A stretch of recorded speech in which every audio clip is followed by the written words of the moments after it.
as someone who told people to vote for Biden in swing states, and as someone who also as someone who also who voted for a liberal MP, she was Indigenous, which is nice for me because my mom's Mhm. Indigenous too. But like for someone who got Trudeau into power, so now you got Biden in power. That's happening. Um, Right?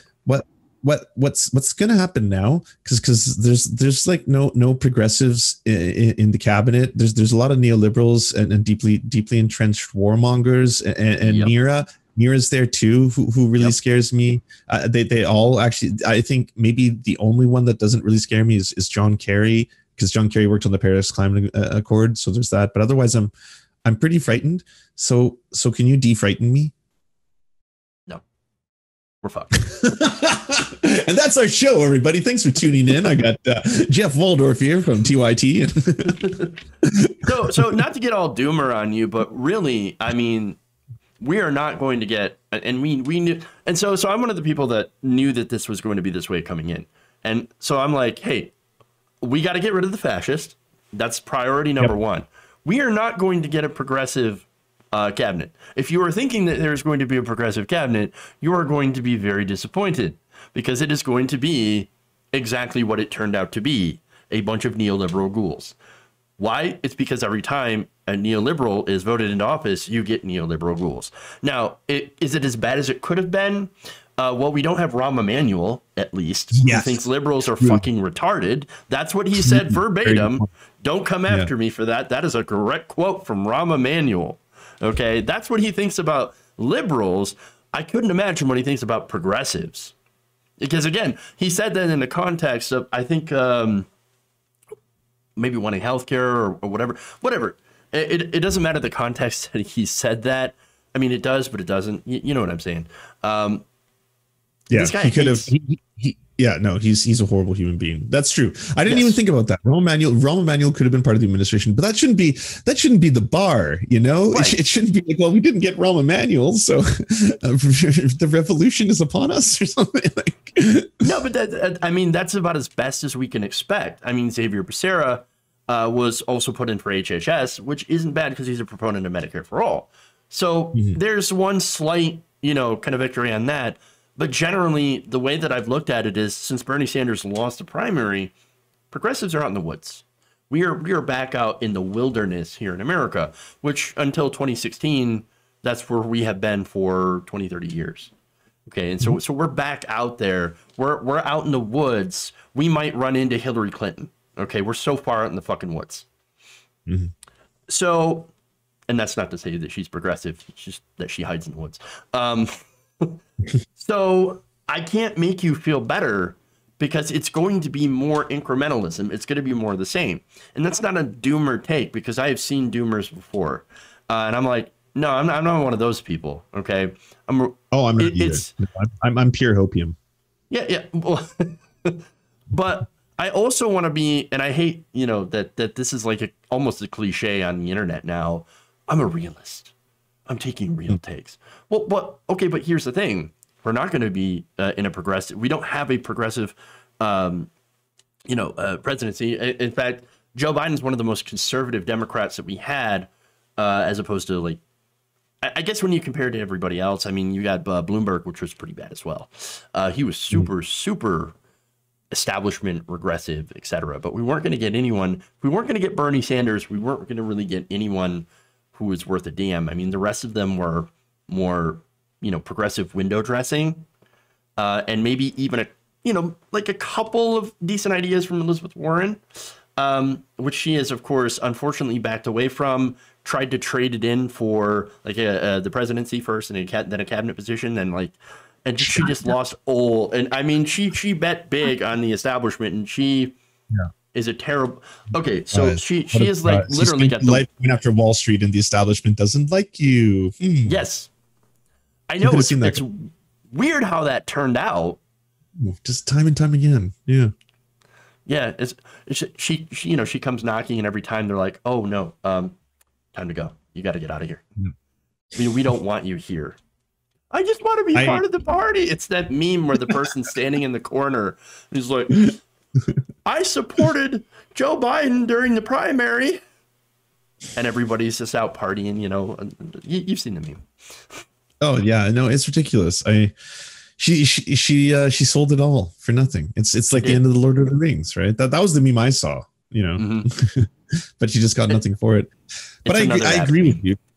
I think yes, and even if Bernie Sanders had won, that doesn't mean anything was accomplished. That just means day one we have to start working just as hard, right? I was thinking the same thing, right? And with Biden, a lot of the victories, obviously, if he can get $15 minimum wage, that to me is monstrous. I don't know if that will ever pass, especially if these Georgia runoffs don't go towards the Democrats. But if he can get $15 minimum wage, that is massive. There's like every buster who's mad at me, who's angry for telling people to vote for Biden, and I was like, but it's in the face of a fascist.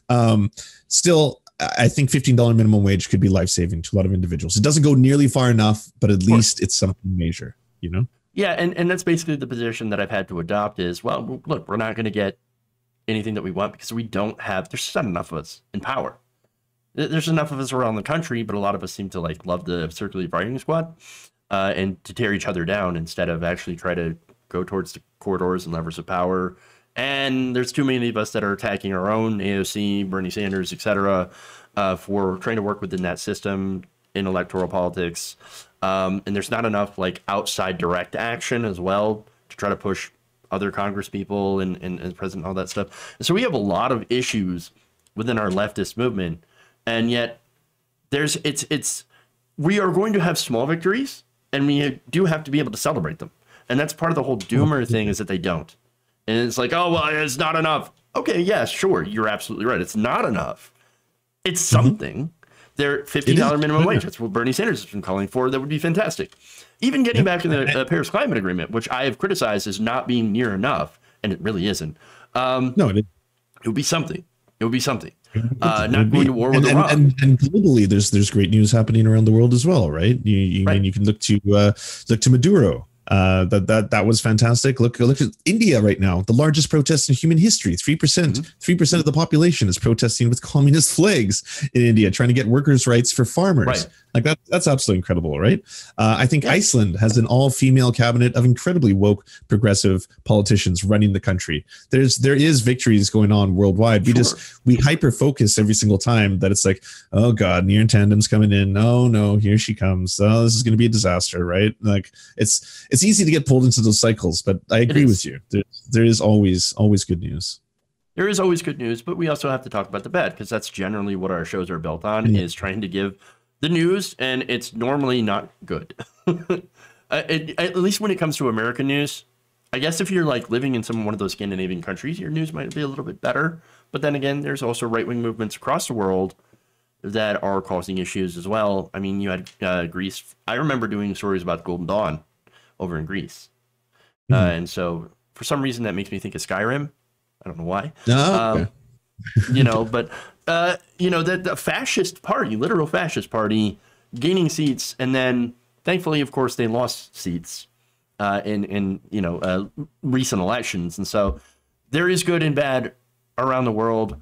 There is progress being made. It is not anywhere near what we need to actually progress as a country in America to even catch up to places like Canada, which I know has problems. Saying it was Finland. Sorry, it's Finland that has the all-female cabinet of progressive wokies. So, well, you also look at New Zealand though, with their progressive prime minister as well. Some reason I can't think of her name now. Jacinda Ardern. Yeah. And so there is good happening, but a ton of bad. Yeah. I think the only thing missing is organization, to be frank. That was one of the beautiful things under Bernie Sanders, was that even though it was it was a sock dem, it was probably in worldwide perspective a center left party, but still it was organized, and it was galvanizing, and it was inspiring. Like I said, you had people all around the world were inspired by that, which is rare. So I think we need something like that to come along again. Maybe it'll be AOC in 2024. Hopefully, if she doesn't get too burnt out by all this constant barrage of attacks that happen at her, but it would be nice to have something like that again. Yeah, and of course, my fear is the left tearing itself apart before that happens. I know Twitter's not real life, but you and I, we're both on Twitter, and we will see the kind of cesspool that it is. And, you know, it's also people on YouTube, people on Facebook. Certain, you know, lefty hosts will go and tear other lefties down that are trying to work within the system to push like a third party.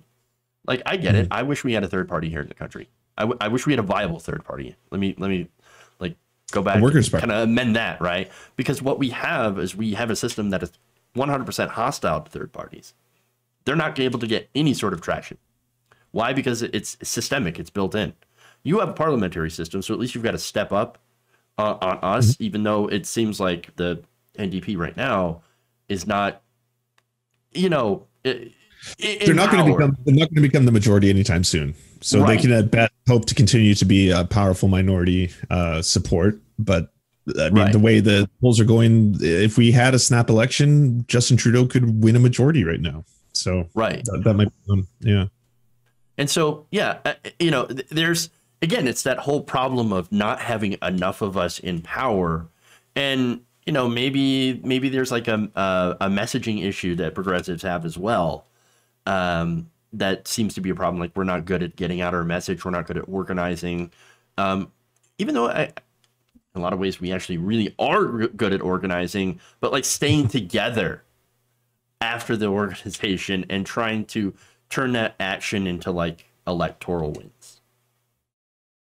Well, that's why my recommendation is always, I think people should, if they can, run in all levels of government. If you're a lefty and you're listening to this right now, you should run even at the lower levels. Run as the comptroller of your city. Run as maybe the local mayor. Run as the city council. Run as the school board trustee. Whatever it is, run for one of those positions. And if you're a lefty, start infecting the system. Start getting in there. And then we start gaining more power. Because again, in the US, it's a two-party system. So you have to do it, unfortunately, as a Democrat. But that's how people like the Squad have formed, right? And that's why this Rainbow Coalition is growing, and it is growing. That is one of the most heartening things about all this. That last election brought in a whole bunch of new progressive members. Every single person who supported Medicare for all, every single person who supported the Green New Deal, I think with the exception of one. So that is incredible. And that is what has to be done going forward from the electoral standpoint. And if you don't want to be involved in that because it takes a strange narcissist to want to become a politician, then get involved in other things. Direct action, mutual aid, incredibly important, right? Yes, those two things are probably the most important things ever. The government isn't going to help us. The conservative, I guess the Trump administration in your case and the liberal government in our place helped us a bit more. But ultimately, people have to help each other. If there's long food lines, right, and you have an ability to help out, then do that. Involve yourself in that. And that does win in the hearts and minds of people way more than a campaign ad, way more than seeing something on screen. If you have someone who's like, hey, here's a literal fucking meal, hopefully this will help you eat for the next like week, right? Then they're gonna be like, well, I was very generous. What are they about? What's that rose on their shirt? What's that you know, that hammer on their shirt? What does that mean, right? Like that, then they'll be way more interested in joining movements and stuff like that. Yeah, absolutely. Again, it's that inside outside strategy that I've been talking about for quite some time in the show. You know, pressure does work, but also electoral action. We can't give up on one and do, you know, and not do the other, or we can't do one and not do the other and expect to get anywhere. And we also have to understand that it's a slow process. It is a slow burn. Unfortunately, the planet's on fire. And so there is a sense of urgency here. But we can only do what we can. And it's really important that we don't like turn on each other when we don't have immediate results. I think that's the most important thing to remember on that. If you enjoyed this video, please give us a like and share with your friends. You can subscribe and help out the channel by becoming a patron. It's patreon.com/Jeff Waldorf, or you can become a channel member as well by hitting the join button below.